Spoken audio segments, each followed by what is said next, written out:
Et vous ne l'avez jamais revu? Jamais. Mais je sais que c'était Krugman. Si j'arrivais à le retrouver, vous seriez prête à témoigner? Bien sûr. Maintenant, je dois y aller. Je vous remercie d'avoir accepté de me voir. Je commençais vraiment à douter de son existence. J'ai le regret de vous dire qu'il est en bonne santé. Au revoir, capitaine Berman. Au revoir. Merci encore.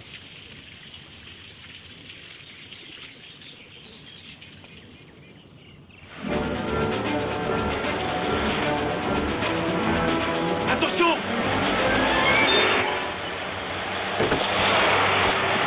Mais qu'est-ce qu'il y a eu? Qu'est-ce qui s'est passé?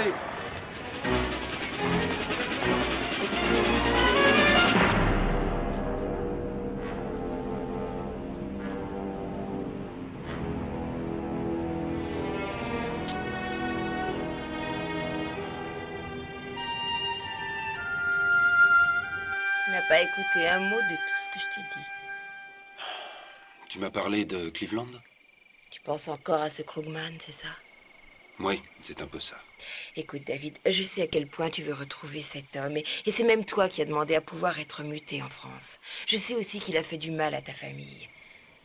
Mais ça fait seulement quelques mois que tu es à Paris. Le type que tu recherches a disparu il y a 45 ans.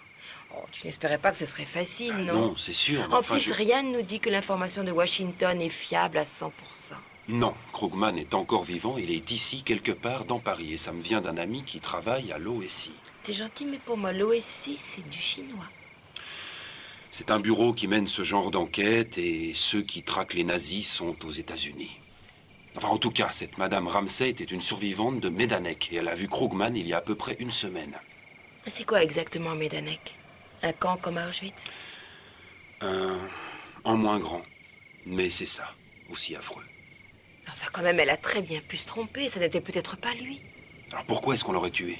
Mais ça, tu n'en sais rien. C'était peut-être un accident. Ah, non, non, elle l'a repéré et elle a prévenu la sûreté. Et c'est juste après me l'avoir dit qu'elle s'est faite tuer. Ce n'était pas un accident. Et puis c'est moi qui étais là. Et on a fait exprès de la renverser. Admettons que tu aies raison. Ce Krugman est ici. Tu comptes lui courir après et prendre le risque de finir dans un cimetière? Je ne veux pas que ça arrive.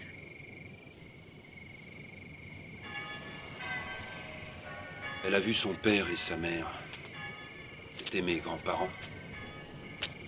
Elle les a vus partir à la chambre à gaz. Et ses deux frères, morts aussi sous ses yeux. S'il avait pu, Krugman l'aurait tué avec les autres. Il a quand même réussi à l'estropier à vie. Excuse-moi, je ne savais pas. Au fait, elle a encore subi une opération. On ne les compte même plus. Étant plus jeune, je croyais que ma mère vivait à l'hôpital et qu'elle venait à la maison en visite. Et comment comptes-tu le retrouver? Tu ne sais même pas à quoi il ressemble. Non, on n'a jamais vu de photo de lui, même pas enfant. Et alors, avec quoi est-ce que tu pars? Une description un peu vague que t'aura donnée ta mère? Mais elle n'avait que 13 ans à l'époque. Ça n'est pas gagné, je sais, mais si c'était si facile, il y a longtemps que je l'aurais retrouvé. Et moi, il faut que je m'accroche et que je le trouve. Ça te paraît logique, ça? Mais bien sûr que oui. Je ne veux pas que ça t'empêche de voir qu'il y a d'autres choses dans ta vie. Nous deux, par exemple. Capitaine Berman, s'il vous plaît, veuillez monter dans cette voiture. Ah oui, et si je ne veux pas? Je serai alors obligé d'insister. Vous ne risquez absolument rien. David, n'y va pas. N'ayez pas peur. Je peux vous assurer que monsieur sera très bien traité. Allez-y.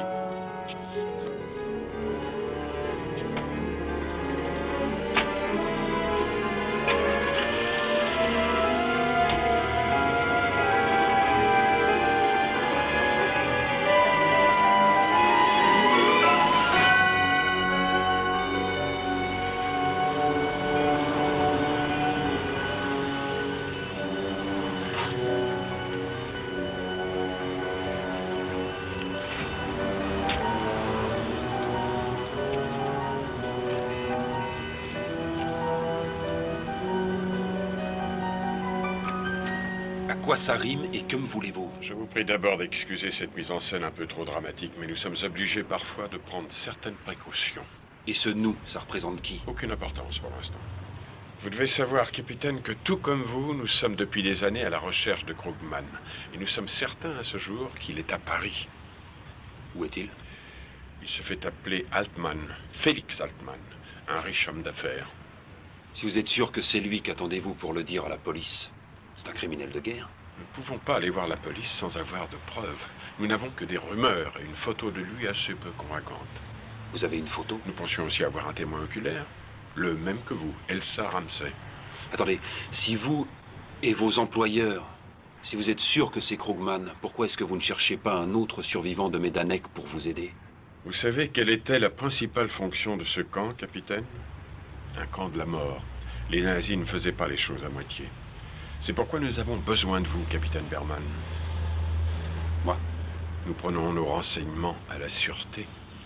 Ils nous ont dit que vous recherchiez Krugman, et au cours de notre enquête, nous avons appris que votre mère était à Medanek. Nous aimerions que vous la fassiez venir à Paris. Elle nous aidera à l'identifier. J'en doute. Pourrais-je voir cette photo de lui?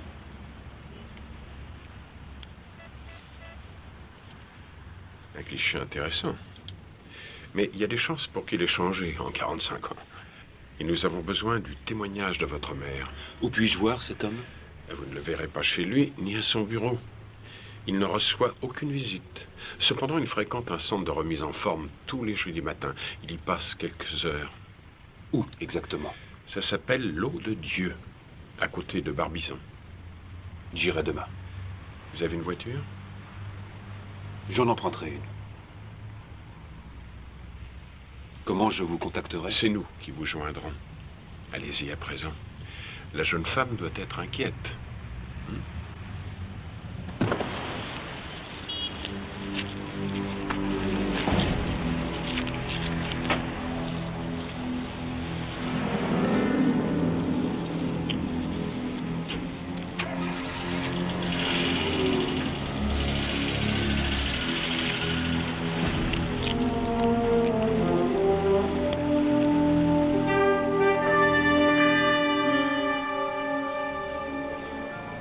Non, le major a été compréhensif. Je lui ai dit que j'avais un problème de famille et j'ai eu ma journée. Et moi, je dis que tu ne devrais pas y aller. Si vraiment c'est Krugman, il est dangereux. On en a déjà discuté. Je veux juste voir la tête qu'il a. Ça et rien de plus. Tu es sûr pour la voiture? Oui, mais ne me la rends pas trop tard. Je te la ramène pour 5 heures. Peut-être que je devrais avoir un problème de famille, moi aussi, et venir t'aider. Et moi aussi, je devrais pouvoir me libérer. Non, c'est à moi de m'en occuper. Ça me regarde. Vaut mieux que j'y aille seul. Je préfère. Je t'ai fait un plan pour y aller. Et mets-toi sur ton 31. Viens, je vais te montrer où j'ai mis la voiture. Tu ferais mieux de retourner au travail. T'as pas à t'inquiéter. Ça se passera bien.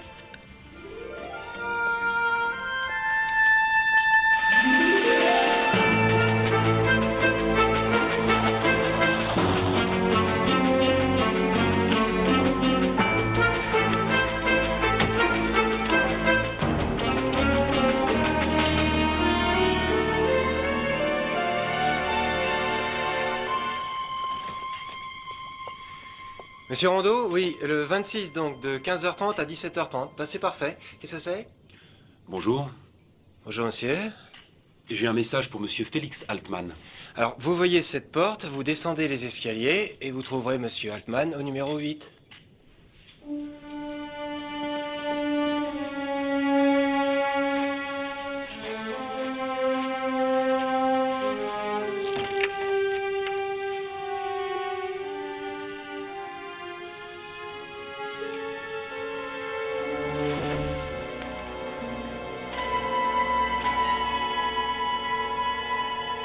Vous vous trompez de pièce, monsieur. Vous êtes monsieur Altman? Oui.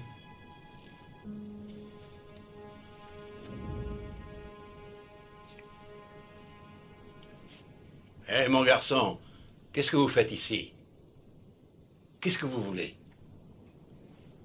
Rien d'important. Si vous avez quelque chose à me dire, dites-le.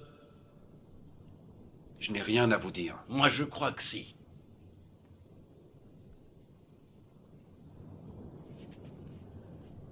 Voulez-vous que nous parlions de Medanek? Laissez-nous une minute.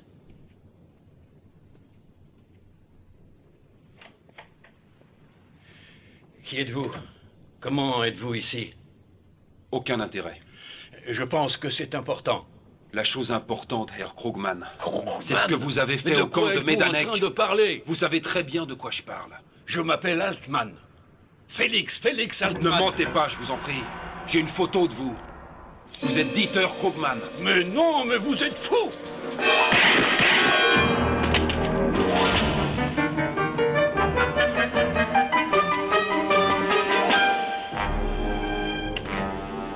J'appelle la police.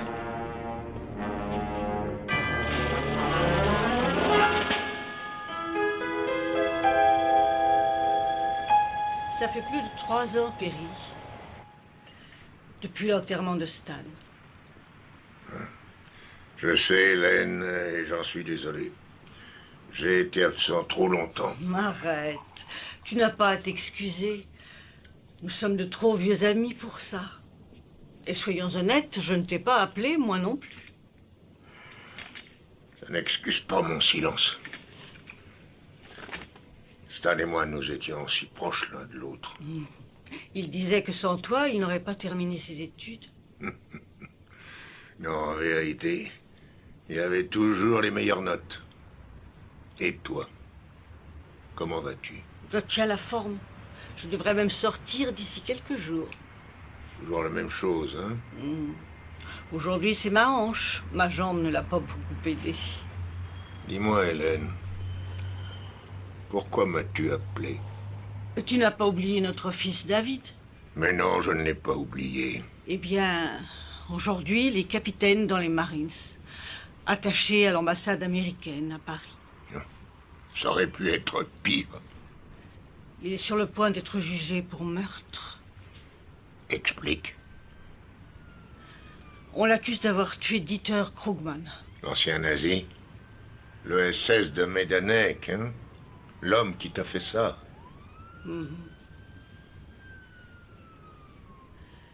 J'aimerais que tu aides David. Il est en France, et leurs lois sont différentes des nôtres et je n'ai pas le droit d'y intervenir. Il m'a dit au téléphone... Enfin, il pense qu'il va être remis aux autorités militaires. Il passera en cour martiale. Mon associé est sur le point de se rendre à Paris. Il part demain. Je le rejoindrai après-demain. Oh, Perry, merci.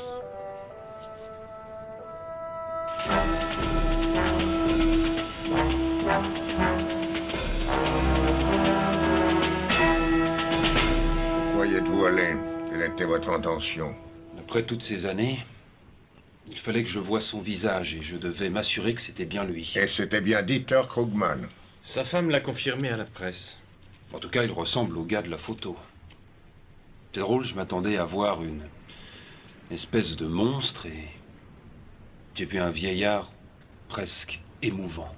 Vous ne savez pas d'où venait cette arme? Je ne l'ai même pas vu. J'imagine que celui qui a tiré a dû la jeter par terre. Est-il possible que ce soit l'homme qui vous avait enlevé? David, nous voulons connaître la vérité. Il est possible qu'en vous laissant emporter par la colère, vous ayez tué cet homme. Non. Pourtant, vous le cherchiez. Depuis de longues années. Des années à penser à votre vengeance. Oui, mais pas ce genre-là. Alors laquelle? Je voulais que le monde entier puisse le voir, savoir quel monstre il a pu être. Et qu'on n'oublie pas ce qu'il a fait. Je ne sais plus qui a dit que ceux qui oublient le passé sont condamnés à le répéter. Monsieur Mason, mon père disait que vous étiez le meilleur avocat qu'il ait jamais connu. Vous acceptez de me défendre? Vous avez le droit à un avocat de l'armée, si vous le désirez. Non, je préférerais que vous vous occupiez de ça personnellement. Vous savez, David, ça fait longtemps que je n'ai pas fréquenté un tribunal militaire. Mais enfin, j'imagine que ça va me revenir.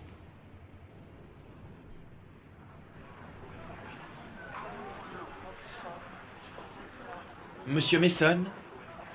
Lieutenant Fletcher, j'appartiens à la commission d'enquête. Je vous présente mon associé Ken Malansky. Nous vous sommes vus. Le bruit court que vous comptez assurer la défense du capitaine. Ce n'est pas un bruit, c'est exact. Il y a une chose que vous devez savoir. Nous avons envoyé le revolver à Washington pour le faire analyser. On l'a récupéré ce matin. Il ne fait aucun doute que c'est bien cette arme qui a tué Altman. Je dois dire que je m'y attendais. Quant au numéro de série, il nous prouve que c'est bien l'automatique qu'a reçu le capitaine au moment où il a pris ses fonctions.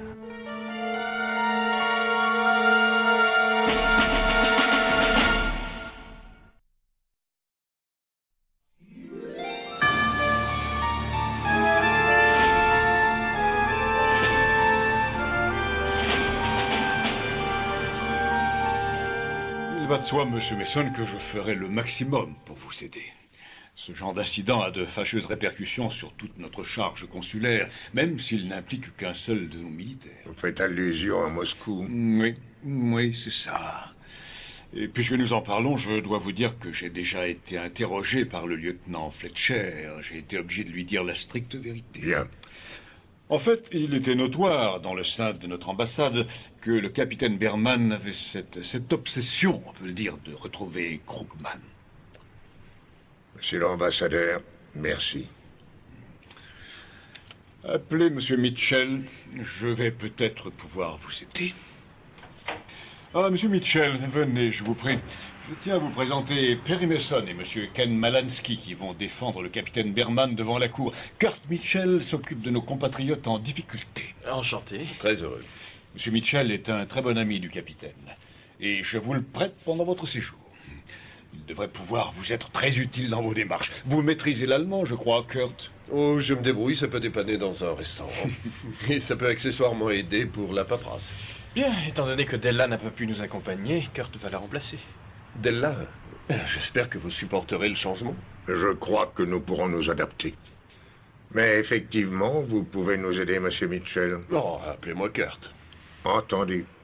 Monsieur Malansky a les noms de plusieurs personnes à qui nous aimerions parler et nous voudrions leur adresse et leur numéro de téléphone. Est-ce du personnel de l'ambassade? Ah non, des témoins potentiels. La veuve de Altman et ce masseur. La famille de la femme qui a été assassinée, Elsa Ramsey. Ah si, une personne de l'ambassade, oui. Cathy Bramwell. Je m'en occupe. Monsieur Mason, je ferai tout ce qui est en mon pouvoir pour vous faciliter la tâche. Mais je suis tenu moi-même de garder une position de neutralité en ce qui concerne l'innocence ou non du capitaine Berman. En clair, cela signifie que, en aucun cas, je ne pourrais aller à l'encontre de la cour martiale. Et je ne voyais pas les choses autrement, monsieur l'ambassadeur. C'est l'appartement de Berman. Vous avez vu l'état de la porte? De toute évidence, elle a été forcée. Par qui, à votre avis? Après le départ de Berman, le vrai meurtrier a pu venir ici chercher le revolver et précéder David au club de sport. Où il n'avait plus qu'à l'attendre pour tuer Altman.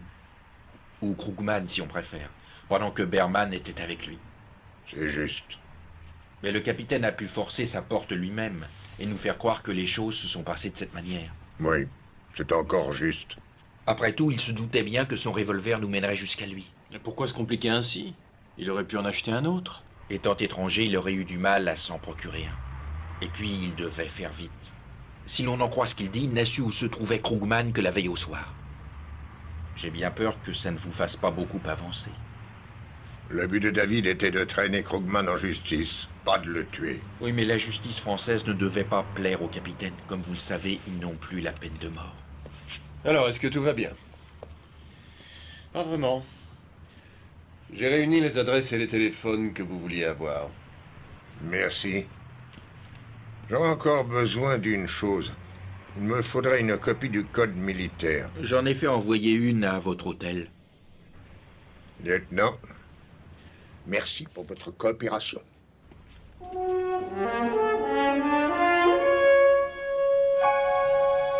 Allez, demandez-moi ce que vous voulez. Entendu. Je sais que vous étiez très proche des parents de David, mais vous êtes convaincu de son innocence? Je crois qu'il est innocent. Et je l'ai dit au lieutenant Fletcher. J'en suis sûr. Je suis sûr qu'il n'a jamais eu l'intention de le tuer. Mais il est frustré, quelque part. Il a fait une fixation sur Krugman. On est parlé avec Hélène. Il n'a toujours eu qu'une seule obsession. retrouver ce Krugman et le faire juger publiquement en France. Qu'il soit condamné pour crime contre l'humanité. Oui, mais pourquoi la France plutôt qu'un pays où il existe encore la peine capitale? Et la plupart des rescapés du camp de Majdanek sont polonais ou allemands. Il y avait aussi les Français, tels qu'Hélène et toute sa famille. C'est vrai. Alors, par quoi on commence demain? Mais commençons par les proches. J'irai voir la veuve de Krugman. Chargez-vous de Cathy Bramwell. Je savais depuis des années que mon mari était éditeur Krugman. Comment l'avez-vous appris? Un peu avant de nous marier. Je l'ai aidé pour déménager et nettoyer son appartement. C'est par hasard, en rangeant ses affaires, que j'ai trouvé ses papiers d'officier à l'époque. Et alors, il a dû admettre sa véritable identité. Il m'a affirmé qu'il comptait m'en parler avant notre mariage. Il m'a dit qu'entre nous, il n'y aurait pas de secret. Ensuite, il a brûlé ce que j'avais retrouvé. Il m'a prévenu qu'il serait toujours recherché. Madame Altman, saviez-vous alors quelle sorte d'homme était votre mari? Je savais quelle sorte d'homme on pensait qu'il était. Mais vous l'avez quand même épousé. Vous n'avez pas connu Félix. Il était honnête et un excellent mari. C'est impossible qu'il ait pu être ce monstre qu'on prétend. En dehors des personnes qui recherchaient Dieter Krugman, est-ce qu'il avait des ennemis? Enfin, autrement dit, est-ce que Félix Altman avait des ennemis? Connaissez-vous un homme d'affaires brillant qui n'ait pas d'ennemis? Et qui aurait pu le détester au point d'aller commettre un meurtre? Eh bien, il y aurait quelqu'un. Je ne dis pas qu'il aurait été capable de ça, mais il n'avait que de la haine pour mon mari. Continuez. Il s'appelle André Marchand. Un jour, votre époux a découvert qu'André Marchand avait détourné quelques millions de francs de leur société. Il l'a mis dehors. Comment savez-vous ça? Et la police enquête-t-elle sur ce détournement de fonds? Oui, bien sûr. Merci de m'avoir accordé de votre temps. Je vous salue, madame. Monsieur Mason, vous ne croyez pas que cet Américain est le meurtrier de Félix? Non, en effet. Auriez-vous une photo de votre époux? Je n'en ai aucune. Il avait toujours peur qu'on puisse trouver une photo de lui et qu'on reconnaisse Krugman. Il a eu une vie difficile, monsieur, et je l'ai partagée.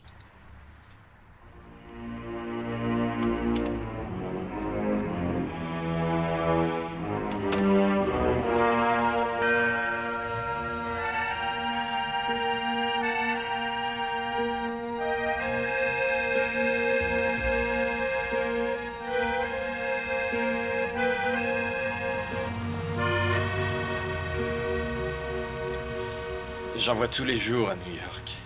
Il mime en français ici. Touché. Et ça vous plaît, ça? Plutôt, oui, je dois l'avouer. Bien, je vais devoir y aller. Je vous ramène à votre bureau. Dites-moi, vous avez relevé le numéro de la plaque du van? Après qu'ils aient emmené David, je l'ai noté sur un morceau de papier. Enfin, ce dont je me souvenais. Mais lorsqu'il m'a appelé pour me dire que tout allait bien, j'ai oublié tout ça. Vous l'avez encore, ce papier? Chez moi, oui. C'est important. Ça aiderait David? Peut-être. Je me rappelle qu'il y avait 2 7 et un 9, je crois. Oh, je sais plus. De toute façon, je vous le retrouverai. Mais il y a autre chose. Il me semble avoir revu ce van 1 ou 2 fois depuis. Ah oui? Où ça? En faisant mes courses après avoir travaillé l'autre soir et hier encore. Mon Dieu. Ils sont là. Los, schnell!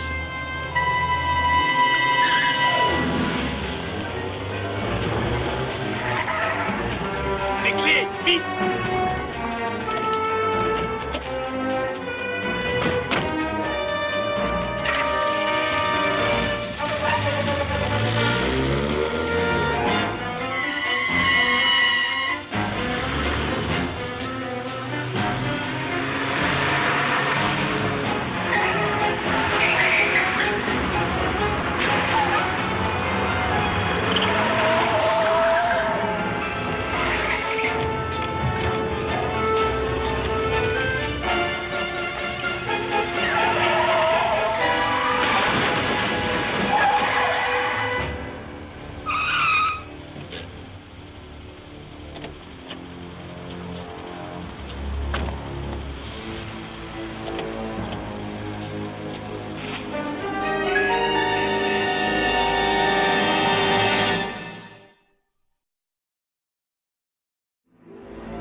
Oui, j'ai travaillé pour Félix Altman pendant plus de 10 ans. Dites-moi, ceci n'est pas un de ces magasins? C'est le mien. J'y ai investi tout ce que je possédais. 3 millions de francs. Qu'on m'accuse d'avoir emprunté à ce pauvre Félix. Vous voyez, je sais ce qu'on raconte. Mais jamais vous n'avez fait ça. Durant ces 5 dernières années, Félix a voulu faire de moi son partenaire principal. Et il y a 2 mois, il a changé d'opinion, sans crier gare. Je me suis remboursé moi-même et j'ai récupéré exactement ce que j'aurais touché s'il avait tenu sa promesse. Et il est sorti bien. Et bien sûr, il s'en est rendu compte et vous a renvoyé. Oui, mais ça venait d'elle. Madame Altman. Sa femme, c'est elle qui l'a poussé à changer d'avis. Pourquoi? Parce qu'elle est, je crois, la plus égoïste et insensible des femmes que j'ai connues dans ma vie.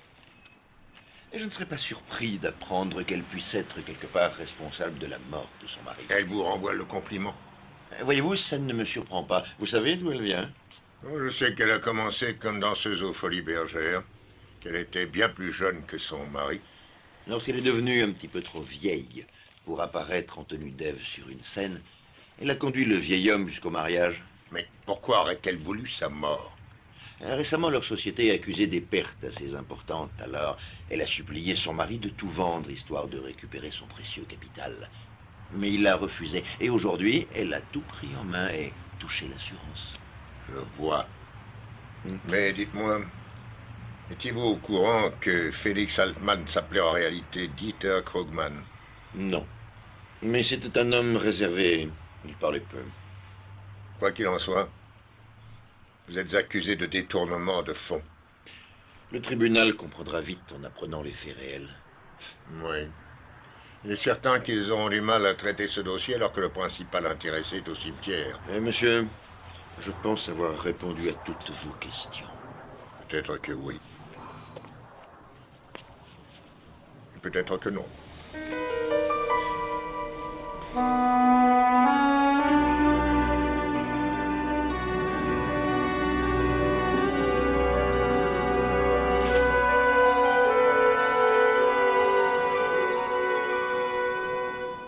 Surtout ne regardez pas le désordre. Je n'attendais pas de visiteurs. Ne vous en faites pas. De toute façon, je sais où je l'ai mis.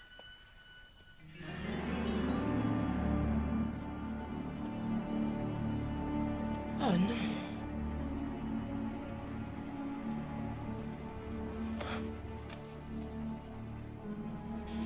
Vous ne pensiez peut-être pas avoir de la visite, mais quelqu'un en a décidé autrement.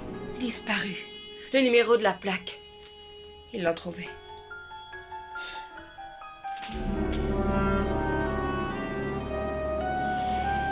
On peut dire qu'on a affaire à un expert en cambriolage d'appartements. Et si c'était ces kidnappeurs? Oui, il y a de fortes chances. Tout porte à croire que ces gens vous ont mené en bateau. Ils vous ont tendu un piège et fait porter le chapeau pour le meurtre. C'est probable, oui, mais je tiens à ce que vous teniez Cathy à l'écart de ce qui va se passer. Elle est déjà trop impliquée dans cette affaire. Elle a vu ces hommes et à présent ils sont sûrs qu'elle connaît le numéro de leur van. Vous devez la protéger. Nous ferons le maximum. Allô, Della? Pile à l'heure. Tu vas bien? J'ai une pêche d'enfer. Et toi, comment ça va? On essaye de trouver notre compte dans ces 45 ans d'histoire. Avoue quand même qu'au niveau du cadre, vous êtes gâtés. Ah, pendant que j'y pense, le procureur a appelé. Il veut obtenir un ajournement du dossier Axel. Alors, dis-lui, d'accord en ce qui me concerne. Mais as-tu eu le temps de t'occuper du dossier Ramsey? Ben, c'est un peu pour ça que je t'appelais. Elsa Ramsey est d'origine polonaise. Elle s'appelle en réalité Elsa Borowski. Pendant la Seconde Guerre mondiale, elle était à Majdanek. Et juste après, elle a épousé un GI. Ce garçon s'appelait Arthur Ramsey. Il l'a ramené avec lui dans l'Ohio, où ils se sont installés. Par la suite, ils ont eu une fille qu'ils ont appelée Marie. Pas d'autres informations? D'après ce que j'ai pu voir dans le dossier, il les a abandonnés quand la petite fille avait à peu près 13 ans. Où est-elle aujourd'hui? Elle vit là-bas, justement, à Paris. Elle travaille pour un couturier qui s'appelle Vicky Thiel. Ah, c'est intéressant. C'est bien joué. Ah, c'est naturel, je ne fais que mon travail. Et toi, dis-moi, tu vas bien? Si je vais. Mais pourquoi n'irais-je pas? Eh ben, tu sais très bien qu'à chaque fois que tu vas là-bas, tu manges beaucoup trop riche. Manger trop riche? Ici, à Paris? Ah, tu t'imagines des choses. Dites-lui bonjour. Ken te fait ses amitiés. De toute façon, je te tiendrai au courant tous les jours.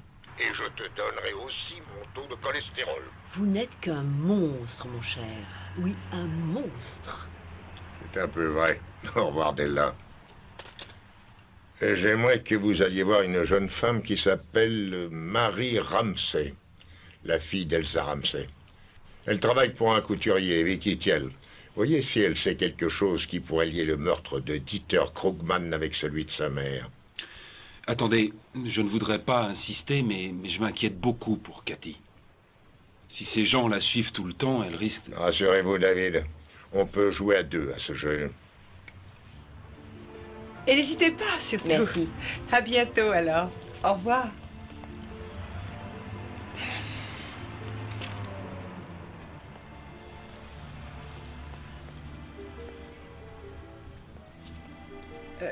Oui, que désirez-vous, monsieur?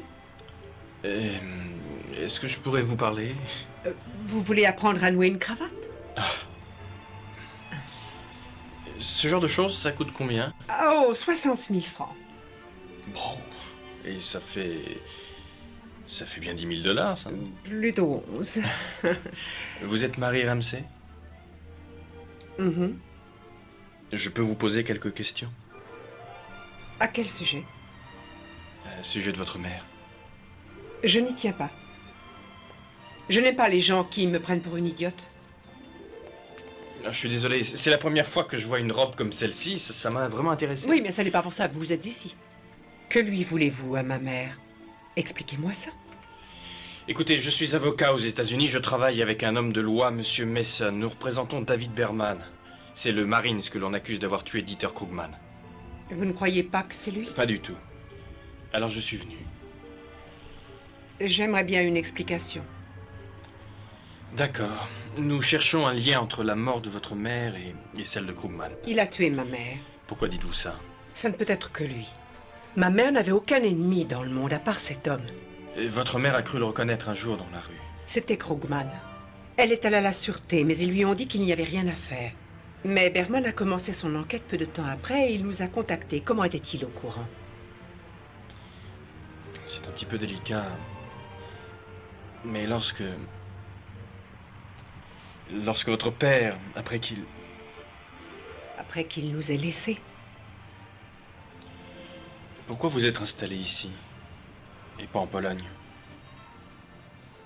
C'était gravé dans sa mémoire. Le cauchemar. Elle avait des amis ici. Vous pouvez m'en parler? De ce cauchemar.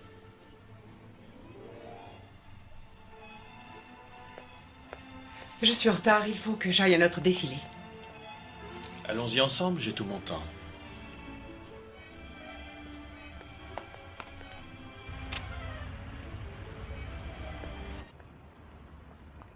Ma mère a été envoyée aux travaux forcés à Majdanek comme blanchisseuse. Peut-être l'ignorez-vous, mais Majdanek était différent d'Auschwitz ou de Treblinka. Et en quoi? Il y avait bien un camp de la mort, mais il y avait aussi un camp de prisonniers à côté. Un camp de concentration. Ma mère travaillait là. Mais Krugman était dans l'autre. Oui, mais pour les corvées, ma mère s'y rendait parfois de l'autre côté. Et Krugman était réputé, vous voyez ce que je veux dire. Et c'est comme ça qu'elle l'a reconnu ici. Mais comment a-t-elle pu, après 45 ans? Elle a dit qu'il avait changé, mais elle n'avait pas oublié ses yeux. Dans ce regard brûlaient les flammes de l'enfer. Et puis elle avait une photo. Une photo? Elle est aux côtés de l'état-major du camp et notamment de Krugman. Elle disait qu'elle avait honte d'avoir été obligée de poser à côté de ces monstres, mais elle l'a gardée pour se rappeler à quel point la vie peut être cruelle. Mademoiselle Ramsay. Serait-il possible de voir la photo en question? Je ne l'ai jamais vue, cette photo, et puis tout est rangé. C'est peut-être important. Il faut que je déballe tout ce qu'il y a dans les boîtes. S'il vous plaît, ça nous rendrait vraiment service. Entendu. Je passerai la prendre demain. Allô? Si je la trouve, je peux vous l'envoyer à votre hôtel. Malansky? Ah non, non, non. Permettez, c'est moi. Vous vous appelez Malansky? Malansky, Borowski, peut-être sommes-nous cousins. Allô? Oui, Perry. Sans rire? Où ça? J'y vais, oui. Alors à demain.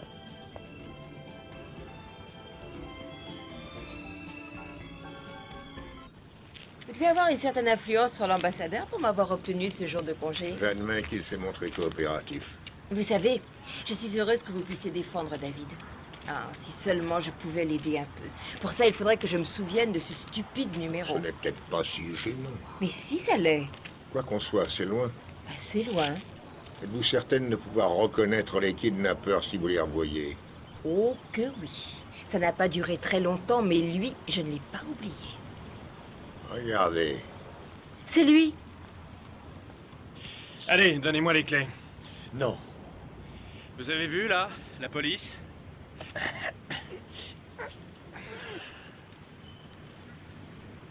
Ces messieurs nous ont suivis depuis que nous avons commencé à marcher. Et alors, qu'est-ce qu'on peut faire? Ce qu'il fallait faire est déjà fait. Alors allons-y.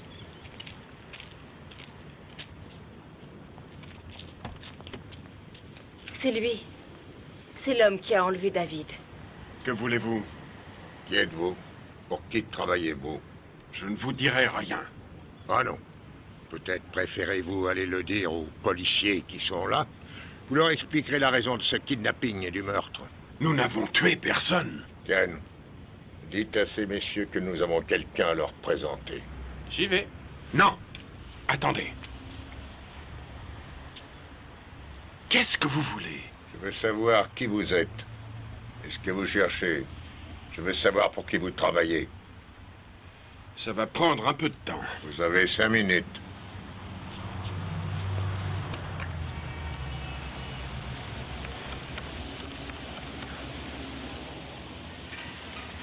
Herr Hoff, kommen Sie in mir bitte.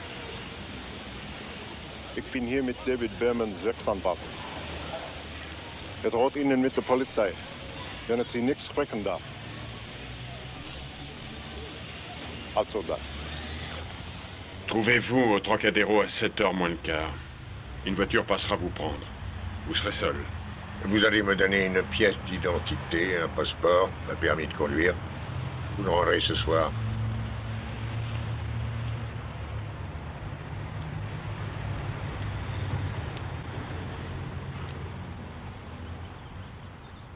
Karl Meyerhoff. Bien. Karl Meyerhoff. Si cette voiture n'est pas là à 7h moins le quart, la sûreté s'occupera de votre cas. Vous pouvez y compter. Rendez-lui ses clés.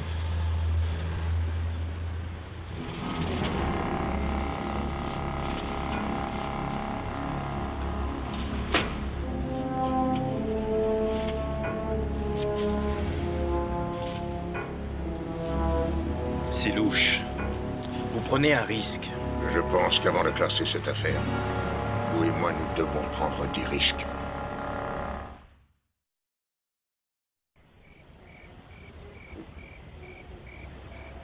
Alors, vous êtes allé à la sûreté pour Meyerhoff? Oui, mais ça n'a rien donné. Je continue les recherches sur Daniel Altman et André Marchand. J'ai eu les listes de l'état-major du Conseil de guerre. Ils viennent tous de Bruxelles, de l'OTAN. La voiture devrait être là. Vous ne devriez pas y aller. Pas tout seul. Ah, il a raison, nous ne les connaissons pas. On pourrait vous suivre de loin avec ma voiture. Et s'ils vous repèrent, ils annuleront l'entretien. Je ne veux pas courir ce risque. Quand on parle du loup...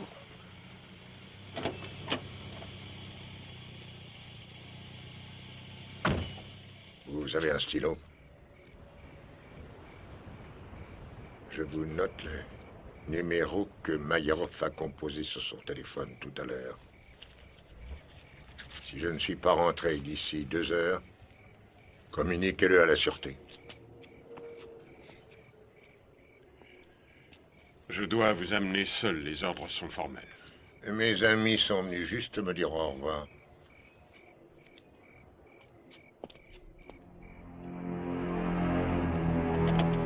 pas à lire les plaques.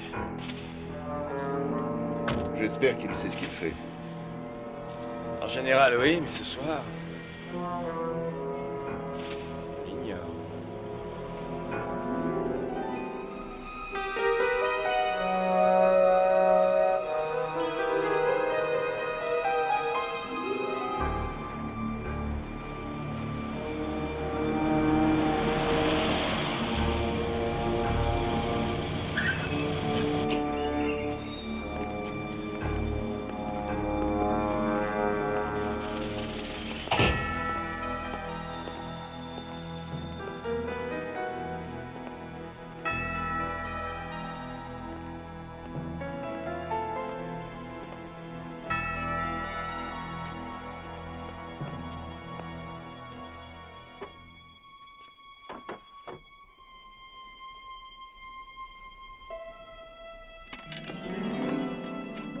Ah, Karl, donnez une chaise à notre invité. Non, non, je ne resterai pas très longtemps. Alors, vous vouliez me voir, monsieur Mason? Je ne connais pas votre nom. Otto Rosen. Oui, seulement ça ne me dit pas grand-chose. Monsieur Mason, avez-vous entendu parler de la mutinerie de Treblinka en 1943? Oui. Un peu plus de 60 prisonniers se sont échappés du camp de la mort. J'étais de cela. J'ai vécu dans les bois comme un animal pendant 6 mois. Durant ce temps, j'ai fait la promesse à Dieu et à moi-même que si je survivais, je passerais le reste de mon existence à traquer ces barbares nazis, ces fous sanguinaires qui ont infesté le monde avec tous leurs crimes odieux. C'est ce que vous faites aujourd'hui. Depuis 44 ans, je n'ai pas arrêté. Et dans l'ombre, j'ai travaillé avec votre organisation à Washington, avec mon ami Simon Wiesenthal et bien d'autres dans le monde. Wiesenthal et les autres agissent tous à visage découvert, aux yeux de tout le monde. Je l'ai fait, monsieur Mason, durant des années, jusqu'au jour où notre agence de Berlin-Ouest a été détruite par une bombe. 3 des nôtres y ont trouvé la mort. Nous avons été obligés de nous cacher en venant ici à la recherche de Krugman. J'assure la défense de David Berman. Il est accusé du meurtre de ce Dieter Krugman. Et j'aimerais trouver celui qui a réellement commis ce meurtre. Et vous supposez que ce puisse être moi, ou une personne de ce bureau? Eh bien, maintenant que je sais qui vous êtes, cela devient une hypothèse des plus vraisemblables. Et pourquoi voudrions-nous tuer Dieter Krugman? Parce qu'il est une de vos proies. Et aussi parce que la France a aboli la peine de mort. Ah, mais vous avez négligé 2 points importants. Premièrement, il nous aurait été facile de transférer Dieter Krugman ailleurs, dans un pays quelconque où l'on pratique encore la peine de mort. Il a commis des crimes contre l'humanité dans bien des nations. Et en fin de compte, nous regrettons tous qu'il ait pu être tué. Arrêté, il serait passé en jugement, et l'impact auprès de l'opinion publique aurait été bien plus important. Il ne faut jamais que cette opinion publique, le monde, puisse un jour avoir tout oublié. Moi, je ne vois toujours pas pourquoi vous êtes obligé de faire tant de mystères et d'agir sous le manteau de cette façon. Comme je vous l'ai dit, nous sommes obligés d'agir avec discrétion. Et une autre bonne raison, Odessa. Ils ont mis ma tête à prix, et le montant est assez flatteur pour moi, il faut l'admettre. Vous savez ce qu'est Odessa?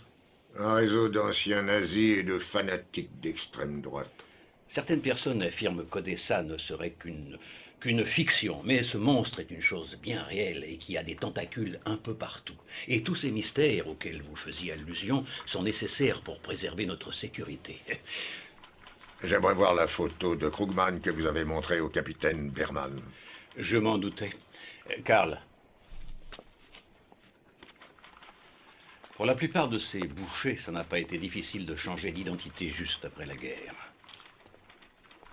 Pourrais-je vous l'emprunter? Mais bien sûr, allez-y. Je connais votre réputation. Si le capitaine Berman est innocent, alors il n'a rien à craindre. Je vais vous faire conduire à votre hôtel. Au revoir, monsieur Mason. Au revoir, monsieur Rosen.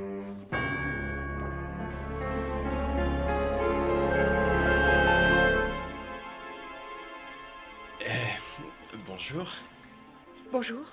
Je viens voir votre collection. Celle-ci est très jolie. Ne vous sentez pas obligé, surtout. Elle est belle et je le dis.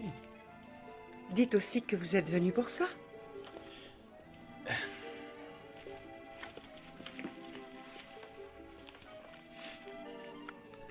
Ma mère se trouve à droite.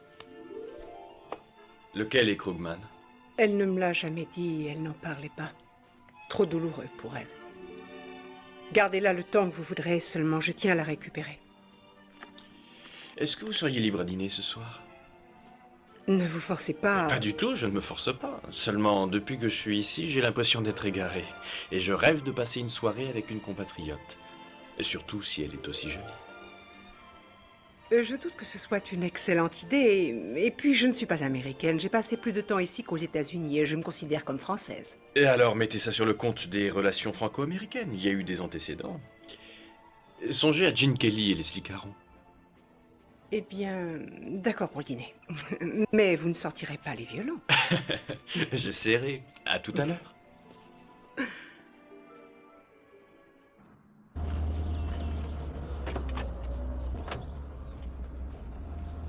J'avais mis plus de temps pour venir ici l'autre jour. D'ailleurs, j'aurais mieux fait de m'abstenir. Allons-y, nous sommes attendus. Et je me trouvais juste ici. Le coup de feu semblait venir de cette porte. Là, ils se sont jetés sur moi et c'est tout ce que je sais.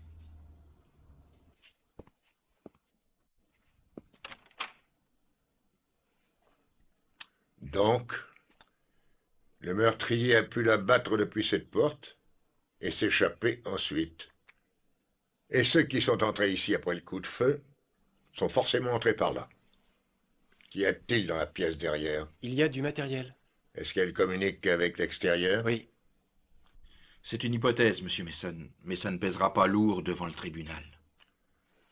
Lieutenant, peut-être avez-vous raison aujourd'hui, mais aujourd'hui n'est pas demain. L'audience commence à 10 heures. Allons-nous-en. Et les empreintes sur le revolver? Et alors? Enfin, vous le savez bien, il n'y en avait aucune. Ça ne peut pas jouer en sa faveur? J'en doute.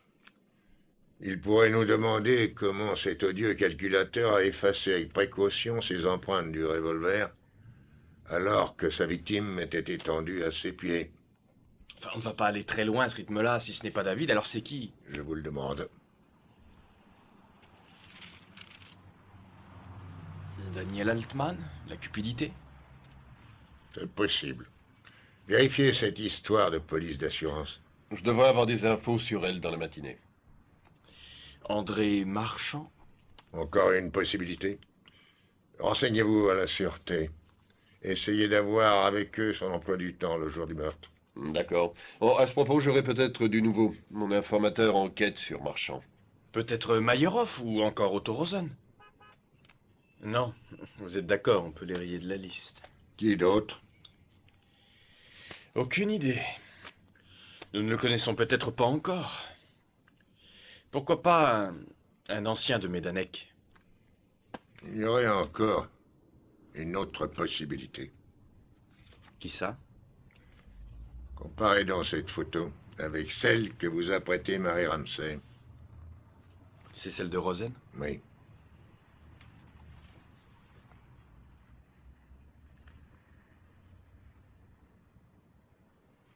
C'est le même visage. Et alors?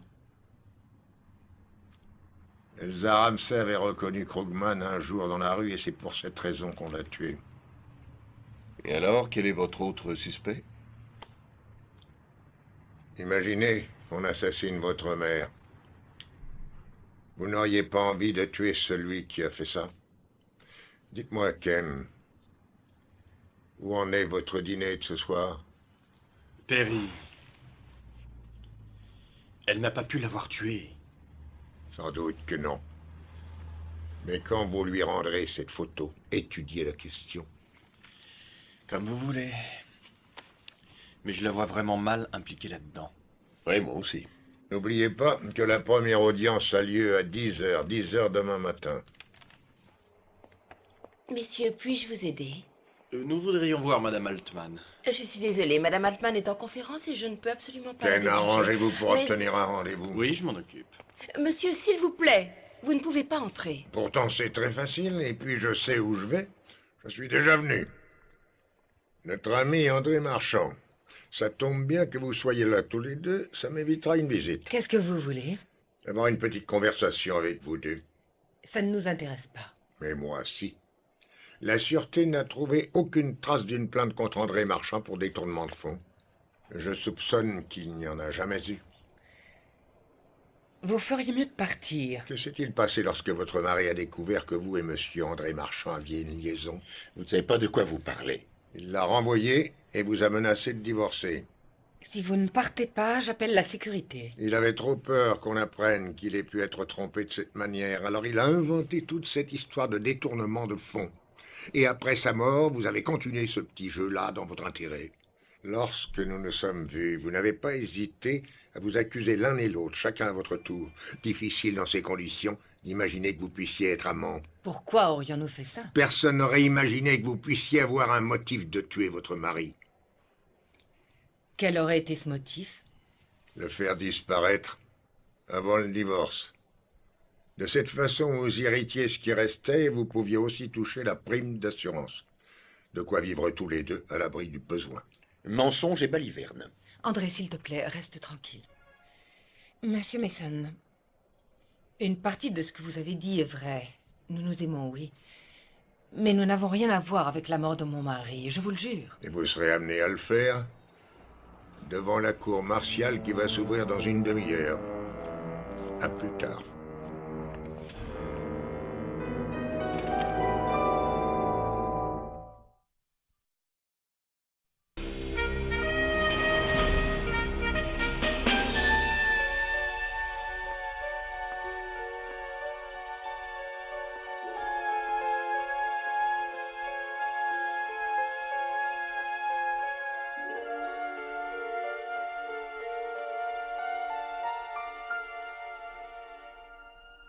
Oui, monsieur. Lorsque la sûreté a eu la preuve que le capitaine Berman avait un passeport diplomatique, il m'a été confié ainsi que l'arme trouvée sur les lieux.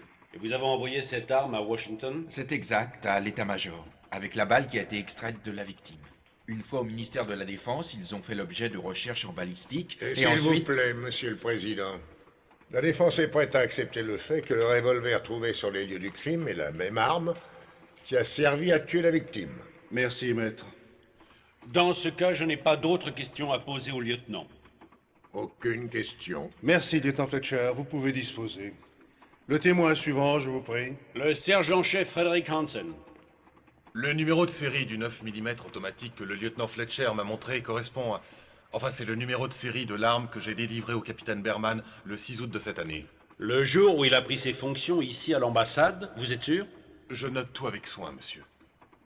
J'ai pensé à apporter mon registre si la cour désire le voir. La défense reconnaît le fait que l'arme utilisée par l'assassin est bien l'arme qui a été délivrée à l'accusé. Merci, monsieur Mason. Plus de questions. Pas de questions. Merci, sergent Hansen. Colonel Calvelli, faites entrer le témoin suivant. Je serais étonné qu'il soit déjà arrivé. Je ne m'attendais pas à ce que la défense soit si coopérative. Je l'ai convoqué à 11 heures. Eh bien, dans ces conditions, l'audience est suspendue. Nous la reprendrons à 11h30. Colonel Calvelli, vous nous tenez au courant. Prévenez-nous lorsque vous aurez réglé ce petit contretemps.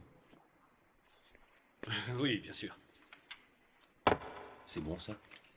Il faut jouer un peu avec son adversaire, et puis ça nous laisse un sursis. J'ai de bonnes nouvelles. Enfin, je crois. Dieter Krugman avait pris une assurance vie de 10 millions de francs, et c'est sa femme qui va en profiter. Instructif, oui. Cela constitue peut-être un excellent motif, mais cela ne suffit pas. Et j'ai affaire. Je vais aller chercher un peu de café avec le lieutenant.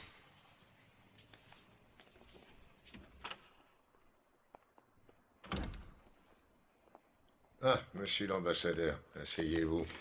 Monsieur Mason, les choses n'ont pas l'air d'aller très bien. Et j'aurais besoin de vous. Un léger service. Écoute. J'aimerais assez que quelqu'un au ministère des Affaires étrangères se charge d'appeler le bureau du procureur général à Moscou. Les soviétiques? Pourquoi faire? Les Russes ont libéré Majdanek en 1945 et ils ont conservé toutes les archives. J'aimerais savoir ce qu'ils ont sur Krugman. Vous pensez qu'ils vont coopérer? Je crois, oui. Évidemment, je compte sur vous. J'aimerais que ça se fasse le plus discrètement possible. Je ferai le maximum. Pourquoi avez-vous besoin de leurs documents? Ah, à l'heure qu'il est, j'ai plus de questions à poser que de réponses à donner. Et peut-être vont-ils m'aider à y voir clair. On ne sait jamais. Oui, il était plutôt tendu. Il avait l'air, comment dire, menaçant. Objection, le témoin fausse les données. C'est sans valeur. Accordé. La réponse du témoin ne sera pas retenue. Qu'a dit exactement le capitaine Berman? Il a dit qu'il voulait parler à M. Altman à propos de Majdanek, c'est ça?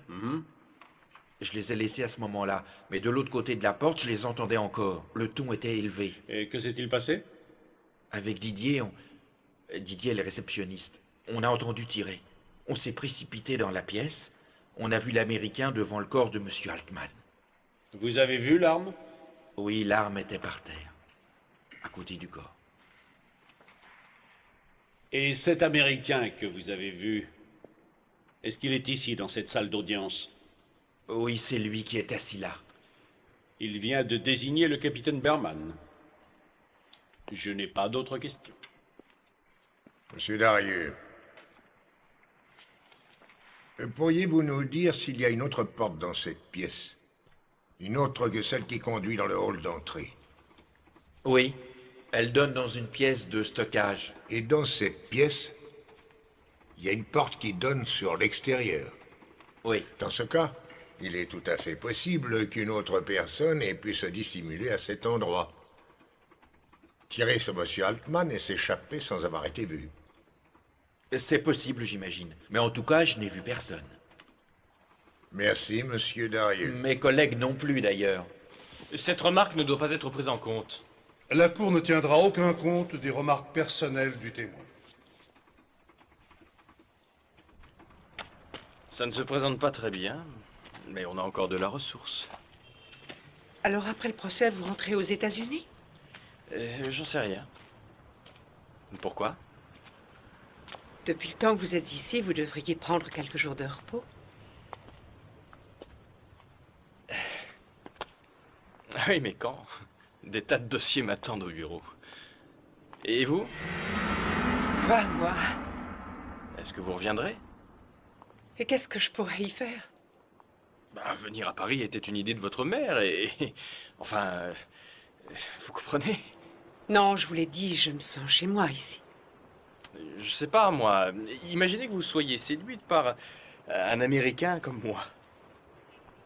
Qui vous a dit que la femme était un oiseau migrateur? Et puis un homme amoureux devrait réussir à se plaire ici. Vous devez avoir raison. Je voudrais vous demander une chose. Vous avez l'air embarrassé. C'est un peu gênant. Et quand votre mère est morte, avez-vous recherché Krugman de votre côté? Pourquoi voulez-vous le savoir? Comme ça. Et puis ça paraîtrait tout à fait logique, ce genre de réaction. Vous l'auriez recherché pour le traîner en justice. Alors c'était ça votre petit manège?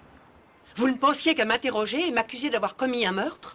Marie, un instant. Je vais vous dire quel est votre problème. Vous n'êtes qu'un hypocrite. Et vous vous sentez obligé de jouer au chat et à la souris pour obtenir ce que vous voulez. Marie, écoutez... Allez, rendez-moi ma photo maintenant et laissez-moi tranquille. Compris?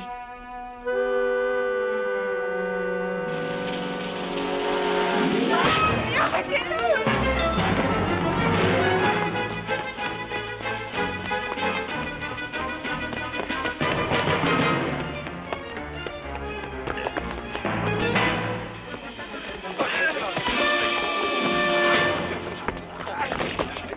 Aidez-moi! Aidez-moi, c'est un voleur! Non! Il m'a attaqué! Non!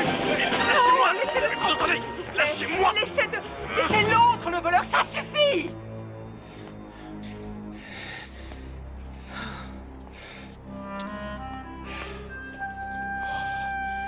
Ah, désolé pour votre photo. Ce n'est rien. Ça va aller? Ça dépendra.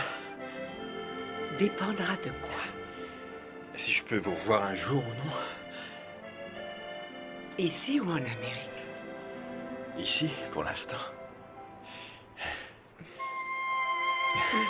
Oh, Marie.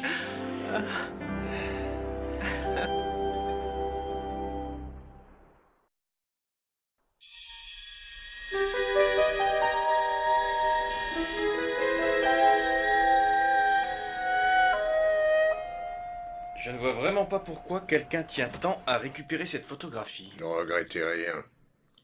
Hier, j'ai demandé à l'ambassade qu'on me refasse des tirages de ce cliché. Ah, chouette.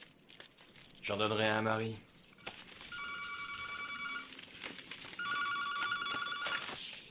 Allô? Attendez une minute. L'ambassadeur Todd. Qu'il attende une minute. Mes respects, monsieur l'ambassadeur. Excellent. Et je l'espère, moi aussi. C'est parfait, monsieur l'ambassadeur. Et nous tenons à vous remercier. Les Russes sont d'accord pour coopérer. Et ils nous font parvenir tous les dossiers d'archives qu'ils ont pu réunir sur Krugman par le courrier demain matin. Il n'y a plus qu'à espérer. La France a peut-être aboli la peine de mort, mais notre cour martiale la pratique encore.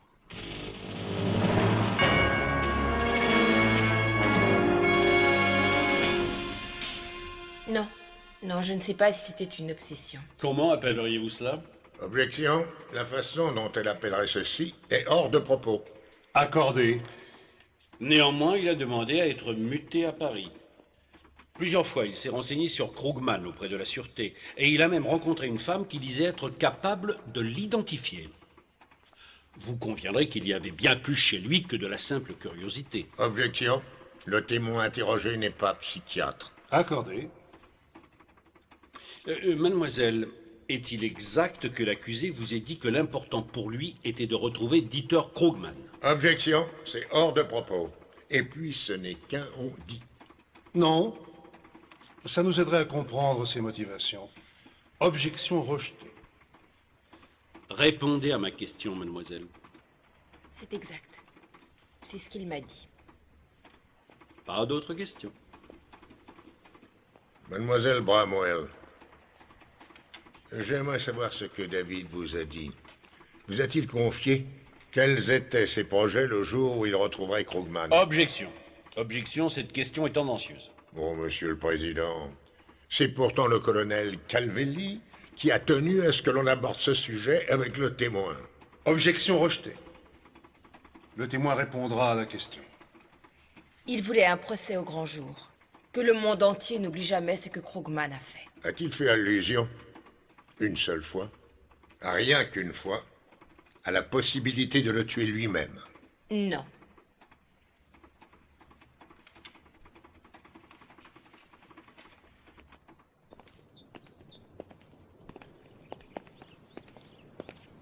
Je ne serais pas étonné que la Cour prenne sa décision tout à l'heure. Ils ont les preuves nécessaires. Mobile, armes et emploi du temps. Et voilà, monsieur Musson. Moscou. Et nos interprètes vous ont fait la traduction. Ken. Prévenez David et attendez-moi dans ce bureau. Et les documents? C'est peut-être la brèche par laquelle nous sortirons, mais j'ai encore besoin que vous m'aidiez. Nous sommes mis d'accord à ce Non, sujet. ne vous inquiétez pas. Rien qui puisse mettre en cause votre neutralité. J'aimerais juste obtenir une coopération efficace de la part de la sûreté locale. Mitchell a collaboré avec eux et je pense qu'il sera à même... Non. J'ai peur qu'il ne soit pas à la hauteur pour ce à quoi je pense. La requête devra être formulée par la haute direction. Et puis il y a également une question de temps. Dites-moi exactement ce que vous voulez, je ferai le nécessaire. David, j'aimerais avoir votre accord pour faire venir votre mère afin qu'elle témoigne. Ça en vaut la peine? Vous l'avez vue, elle vient juste de se faire opérer. Je sais.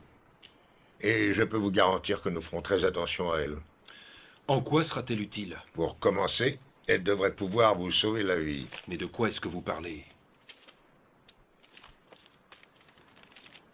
Qui est-ce? Si on en croit les Russes, c'est une photo de Dieter Krugman. Ce n'est pas lui. Pourquoi donc? Vous l'avez déjà vu en photo, ce n'est pas ce type-là. Il a pu se faire refaire le visage, beaucoup d'entre eux l'ont fait.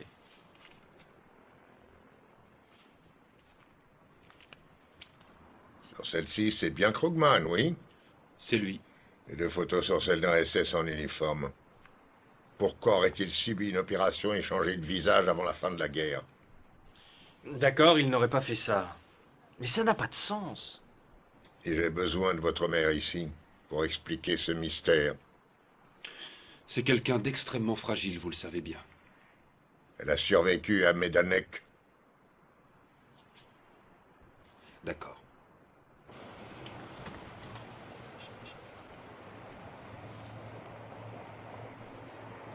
Oui, j'ai parlé avec son docteur et il dit qu'elle peut voyager, oui.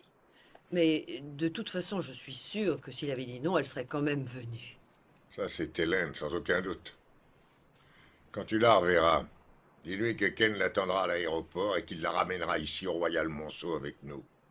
Bon, je lui dirai. Autant que tu le saches, je préfère. Elle a beau avoir confiance en toi, elle est toujours très inquiète. Ah oui? Elle n'est pas la seule. Mais ne lui dis surtout pas. Mais Perry, Au revoir, écoute... Della. C'est compris? Vous vous occuperez d'Hélène. Elle arrivera à Orly à 9 h par le vol 11-10. Bien. Et s'il vous plaît, vous l'emmènerez tout de suite à l'ambassade. Et la cour martiale? Le colonel Butler nous a accordé un sursis d'1 jour. Excellent. Excellent. Alors que son témoignage est peut-être la clé du mystère.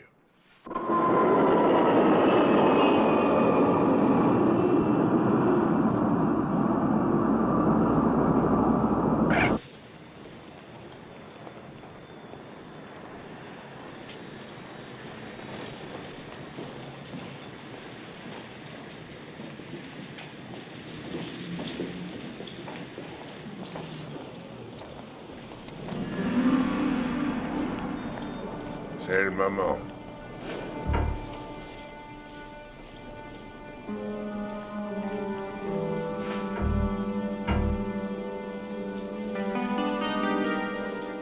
Le voilà.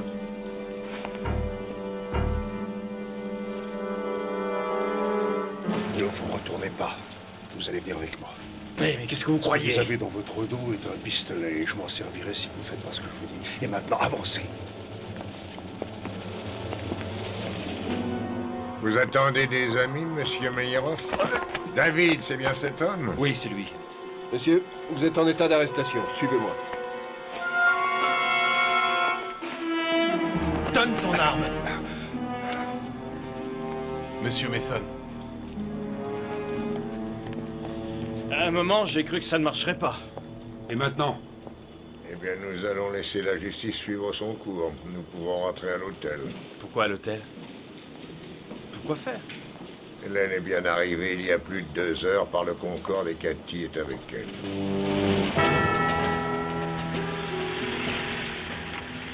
Ouvrez!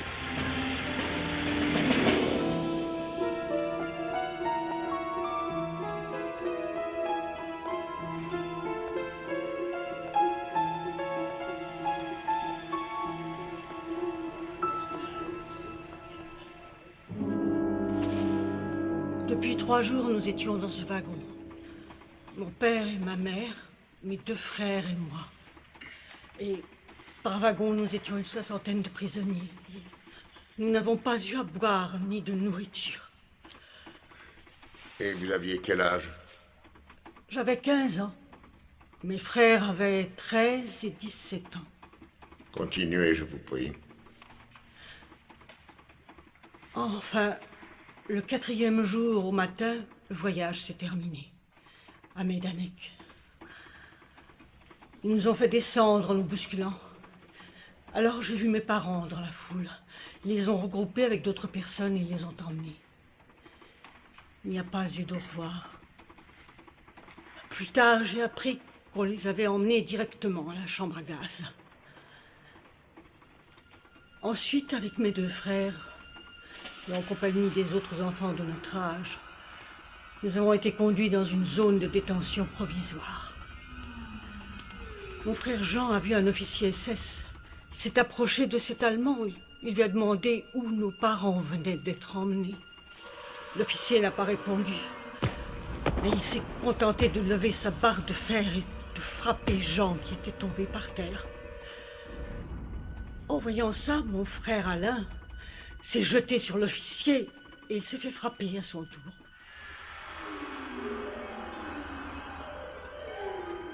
Et cet homme, il l'a tapé jusqu'à ce qu'il meure.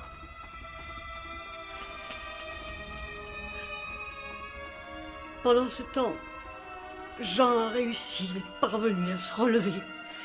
Il s'est précipité sur l'officier pour essayer de l'arrêter. Mais l'homme a juste levé sa barre. Il s'en est pris à Jean à nouveau. J'ai ramassé un bout de verre et je suis allée vers lui. Là, j'ai saisi sa main. J'ai appuyé aussi fort que j'ai pu. Il a crié comme un fou et m'a poussé. Et là, il m'a frappé les genoux avec sa barre. Ensuite, il s'en est repris à Jean, jusqu'à ce qu'il l'ait tué. Il a levé sa barre sur ma tête. Et il m'aurait tué moi aussi. Un autre officier SS est arrivé. Il a donné l'ordre de nous conduire immédiatement au camp de travail. Je l'ai entendu l'appeler, celui qui avait la barre. Krugman. Haupt Sturmführer Krugman. Et depuis, je ne l'ai jamais revu. Mais jusqu'au jour de ma mort, je me souviendrai de son visage. Merci, Madame Berman. Et pardonnez-nous d'avoir été obligé de vous faire revivre ça. À présent, j'aimerais que vous regardiez quelques photographies, si vous le voulez bien. Oui, bien sûr. Ces photos, Monsieur le Président, ont été admises comme preuve et adjointes au dossier. Et pour les différencier, elles portent les lettres A, B et C. Logiquement, l'accusation doit en avoir un jeu. Monsieur Malansky, la photo A, je vous prie.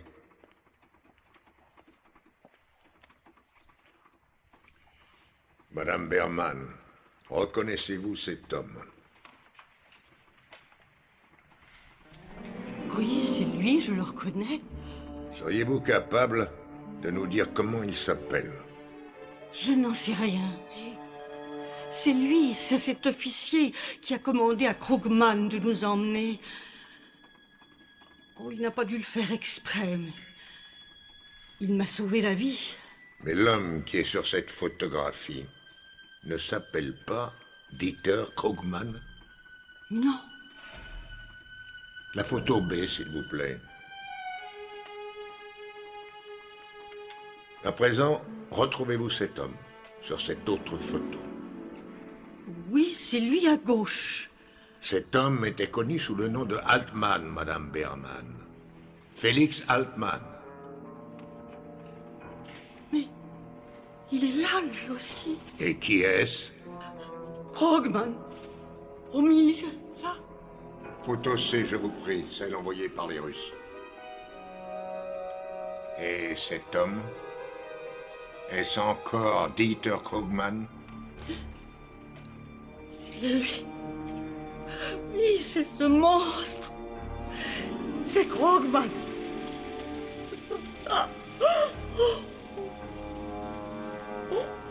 Je suis désolé, Madame Berman. Vraiment désolé. Je n'ai pas d'autres questions à poser aux témoins. Colonel Calvini. Aucune question. Ce sera tout, madame. Merci d'avoir accepté de nous aider. L'audience est suspendue pour 10 minutes. Capitaine Berman, vous êtes autorisé à rester auprès de votre mère. Oh.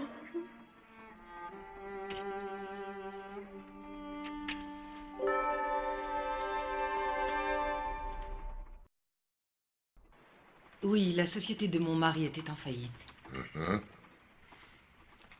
Et quelle a été sa réaction? Il avait l'air désespéré. Il a essayé d'emprunter l'argent à son entourage et trouver les capitaux nécessaires pour continuer. A-t-il réussi? Non. Madame Altman, j'aurais d'autres questions à vous poser. Mais auparavant, je tiens à vous rappeler que vous êtes toujours sous serment. Oui, je le sais. Madame, quel était le vrai nom de votre mari? Félix Mannheim. Mais il a changé pour Altman. Il ne tenait pas à ce que quelqu'un apprenne qu'il était à Majdanek. Pourquoi avez-vous menti? Pourquoi avez-vous dit aux autorités et à la presse, lorsqu'il a été tué, que votre mari était en réalité Dieter Krugman? Parce qu'un homme m'avait menacé de mort. Et comme mon mari avait été tué, j'étais convaincue qu'il n'hésiterait pas à s'en prendre à moi. Qui, Madame Altman? Qui a menacé de vous tuer? Cet homme s'appelle Karl Meyerhof. Dites-nous quels sont vos rapports avec Monsieur Otto Rosen. Je travaille avec lui. Et c'est sur son ordre que vous avez enlevé le capitaine Berman? Oui. Est-ce aussi sur son ordre que vous avez suivi et enregistré certaines conversations de Mademoiselle Cathy Bramwell? Oui. Est-ce aussi sur son ordre que vous avez menacé de mort Daniel Altman? Oui, mais je n'aurais jamais fait une telle chose. Et c'est sur son ordre que vous avez tué Elsa Ramsey? Non, bien sûr que non, je n'ai tué personne. Je vois, mais dites-moi, monsieur Meyerhof, pourquoi attendiez-vous Hélène Berman à l'aéroport hier? Tout ce que Rosen m'a dit, c'est qu'il voulait absolument s'entretenir avec cette personne avant l'audience. Si je comprends bien, vous deviez juste l'aborder et l'enlever. Et Rosen, lui, se serait juste contenté de lui parler. C'est ce qu'il m'a dit. Monsieur, saviez-vous qu'en réalité Félix Altman n'était pas Dieter Krugman? Je ne savais que ce que Rosen voulait bien me dire. Est-ce vous qui avez tué Félix Altman? Non. Savez-vous qui l'a fait? Non, mais ce n'est pas moi. Je n'étais pas à Paris ce jour-là. Vous n'avez qu'à vérifier. C'est ce que j'ai fait. Pas d'autres questions? Colonel Calvelli. Pas de questions, Monsieur le Président. La défense demande à entendre Otto Rosen. Monsieur Rosen, je tiens à vous rappeler que votre collaborateur Meyerhof vient juste de témoigner. Je sais. Lorsque votre ami Meyerhof vous a contacté afin que nous nous rencontrions, j'ai noté le numéro qu'il a composé sur son téléphone. J'ai essayé ce numéro le lendemain. Et au bout du fil, il y avait les bureaux d'une très célèbre société de courtage de la région parisienne. C'est étonnant. Sûrement vous serez-vous trompé en faisant le numéro. Monsieur Rosen, lors de notre rencontre, je vous ai demandé alors pourquoi vous agissiez dans l'ombre et de toutes les réponses que vous m'avez données, aucune ne convient. J'ai mené mon enquête. Premièrement, il n'y a jamais eu de bureau incendié à Berlin-Ouest il y a 3 ans. Et deuxièmement, M. Wiesenthal n'a jamais entendu parler d'Otto Rosen. Le problème qui s'est posé alors était celui de votre identité. Je dois remercier les Russes, leurs archives m'ont permis de résoudre cette énigme. Mais j'imagine que ça ne vous arrange pas. J'avoue que je ne vois pas du tout de quoi vous parlez. Moi non plus, Monsieur le Président. Et je fais objection à cette série de questions sans rapport avec notre affaire. Sans rapport. Monsieur le Président, sachez que cet homme et son témoignage constituent l'axe principal de notre défense.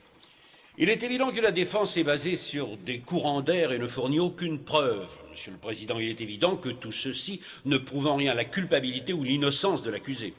Je tiens à dire à la Cour, ainsi qu'à ceux qui pourraient en douter, qu'il y a un rapport évident et vous ne tarderez pas à vous en rendre compte. Objection rejetée. Monsieur Rosen, j'affirme que l'endroit où nous nous sommes rencontrés n'était qu'un décor de théâtre. Rien de plus qu'un décor, une mise en scène.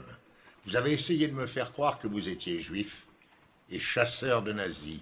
Et j'affirme, Herr Rosen, qu'en réalité, vous n'êtes ni l'un ni l'autre.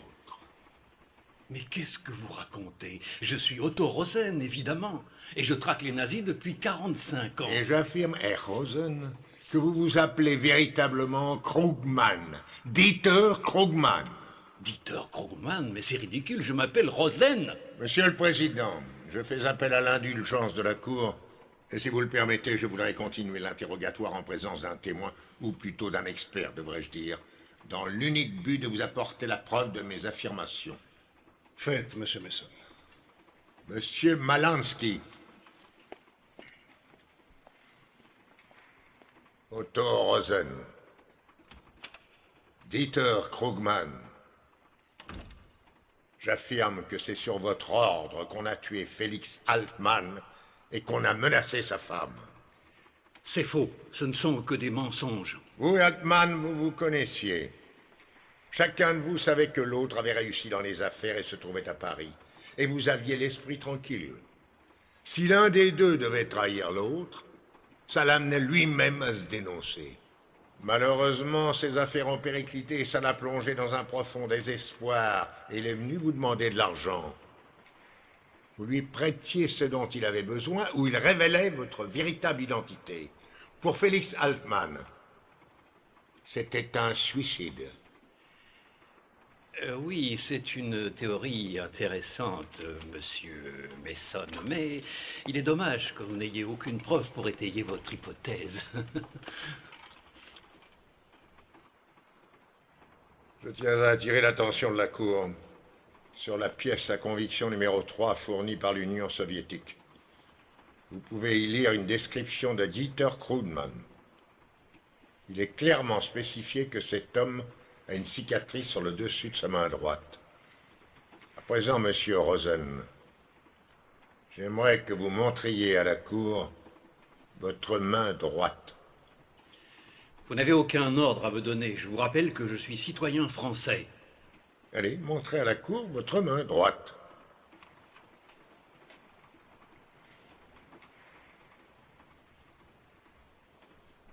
L'autre côté. J'aimerais savoir si cette cicatrice ne pourrait pas être due à un morceau de verre qu'aurait utilisé une petite fille. Il y aurait de ça 45 ans.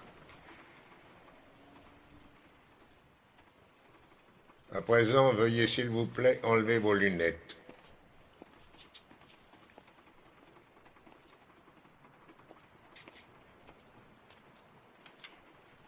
Ôtez-moi ces lunettes.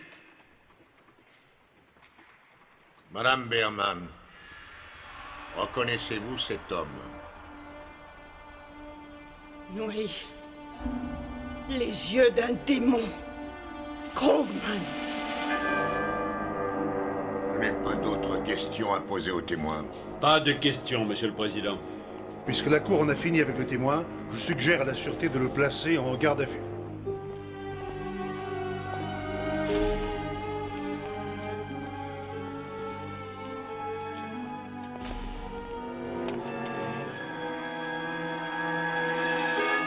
Monsieur le Président, dans la mesure où l'accusation a engagé une procédure contre l'accusé en raison de faits accablants, et qu'aucun élément concret n'a pu être apporté qui prouverait le non-fondé de cette accusation, je réclame pour l'accusé le verdict d'homicide volontaire. Et je demande à la Cour, avant qu'elle ne prenne sa décision, d'attendre d'avoir entendu le témoignage de mon dernier témoin.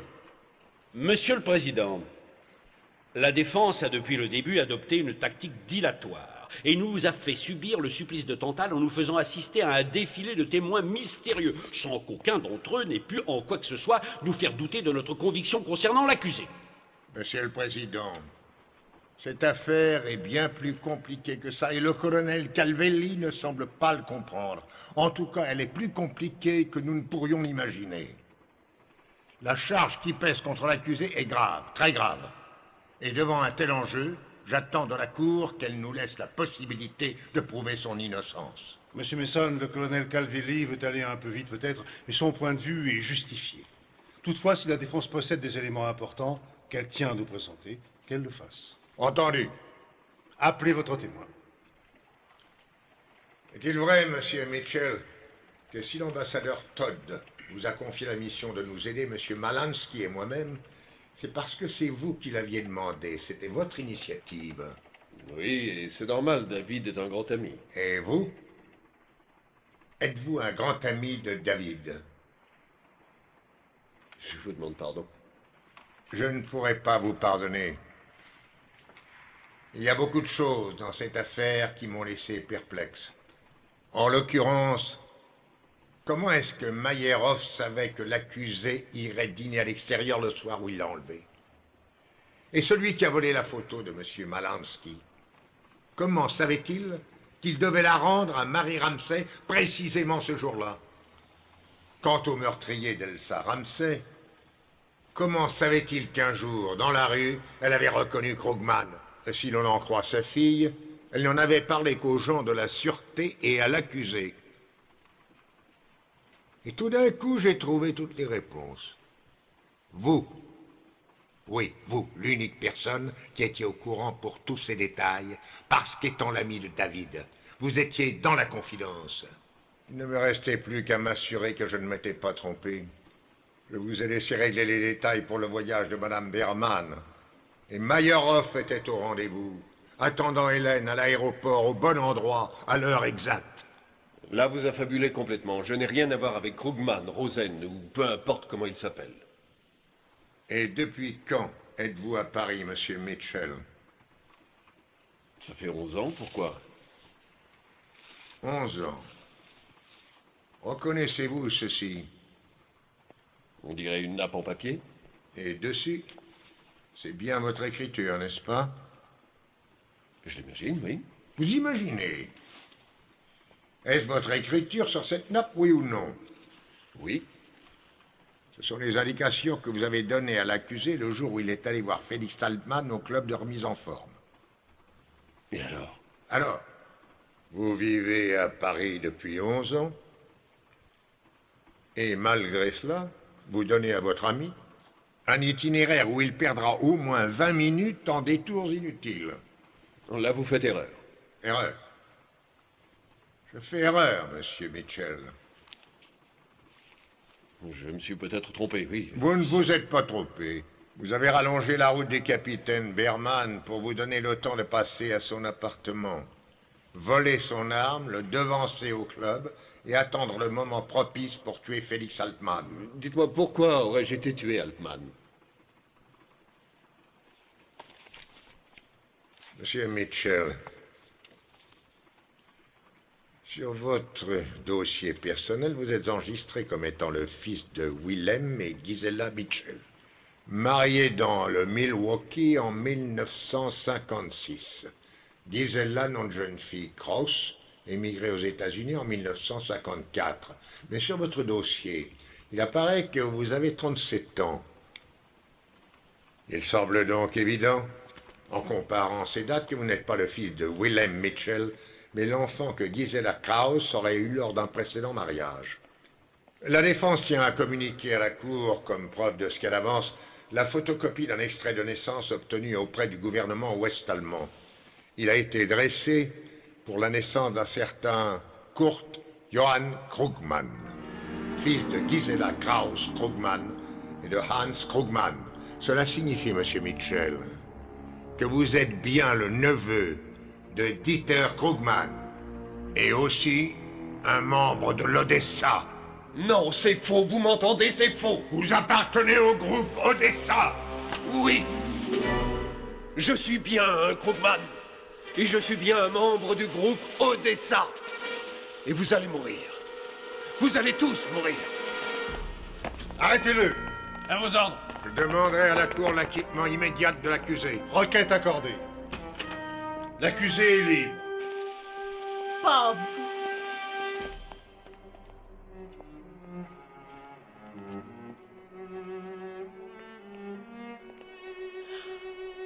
Oh, David, mon grand garçon.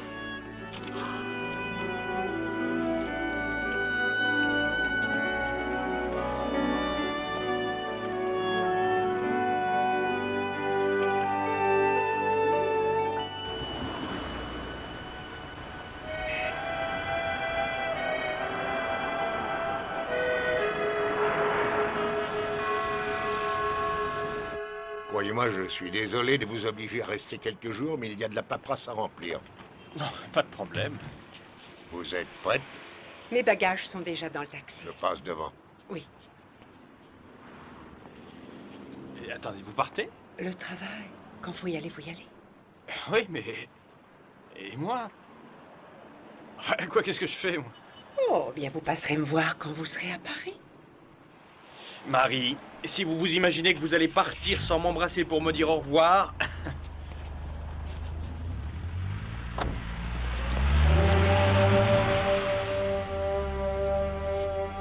Taxi!